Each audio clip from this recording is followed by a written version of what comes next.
నమస్తే అండి అందరికీ. ఈరోజు మన వీడియో భరించలేని కష్టాలున్న వాళ్ళకి, కష్టాల్లో కూరుకుపోయిన వాళ్ళ కోసం ఈ వీడియో చేస్తున్నానండి. ఇది నా అనుభవపూర్వకంగా నాకు జరిగినది నేను మీకు చెబుతున్నాను. కొంతమందికైనా ఇది ఉపయోగపడుతుందని నేను ఆశిస్తున్నాను. అందరికీ కష్టాలు ఉంటాయండి, కష్టాలు సుఖాలు ఉంటాయి. కానీ కొంతమందికి భరించలేని కష్టాలు ఉంటాయి. అలాంటి వాళ్ళ కోసం ఈ వీడియోలో నేను మీకు కొన్ని చెప్తాను. మనకి నచ్చిన దేవుణ్ణో దేవతనో తీసుకొని వాళ్ళ యొక్క శక్తివంతమైనటువంటి మంత్రాన్ని తీసుకొని మనం పొద్దున్నే లేచిన దగ్గర నుంచి పడుకునే వరకు ఆ మంత్రాన్ని పఠించినట్లయితే తప్పకుండా మన కష్టాలైతే నెమ్మదిగా తీరిపోతాయి.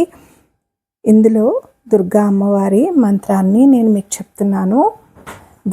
దుర్గార్తి సమని, దుర్గా ఆపద్ నివారిణి, దుర్గమ ఛేదిని, దుర్గ సాధిని, దుర్గ నాశిని, ఓం దుర్గ తోద్ధారిణి, దుర్గ నిహంత్రి, దుర్గమాపహ, దుర్గమ జ్ఞానద, దుర్గ దైత్యలోక దవానల, ఓం దుర్గమాలోక, దుర్గమాత్మస్వరూపిణి, దుర్గమార్గప్రద, దుర్గమ విద్య, దుర్గమాశ్రిత, దుర్గమ జ్ఞాన సంస్థాన, దుర్గమ ధ్యాన భాసిని, ఓం దుర్గమోహ దుర్గమార్థస్వరూపిణి, దుర్గమాసుర సంహార్తి, దుర్గమాయుధధారిణి, దుర్గమాంగి, దుర్గమాత, దుర్గమేశ్వరి, దుర్గభీమా, దుర్గభామ, దుర్లభ, దుర్గధారిణి, నామావళి మిమాం యస్తు దుర్గయా మమ మానవః పఠేత్ సర్వభయాన్ముక్తో భవిష్యతి న సంశయః.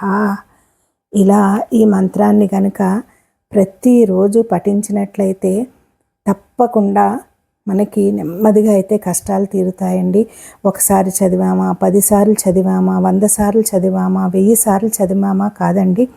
ప్రతి క్షణం మనకి కష్టం వచ్చినప్పుడు ఏడుస్తూ కూర్చునే కన్నా ఇలా ఒక మంత్రాన్ని తీసుకొని మీరు అలా జపించండి. ఖచ్చితంగా మీ జీవితంలో అయితే కష్టాలు నెమ్మదిగా అయితే తొలగిపోతాయండి.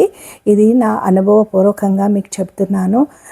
కొంతమందికైనా ఈ వీడియో ఉపయోగపడుతుందని ఆశిస్తున్నాను. ఇక్కడ అదే మంత్రాన్ని ఇస్తున్నానండి, మీరు స్క్రీన్ షాట్ తీసుకొని చదువుకోవచ్చు. Thank you for watching.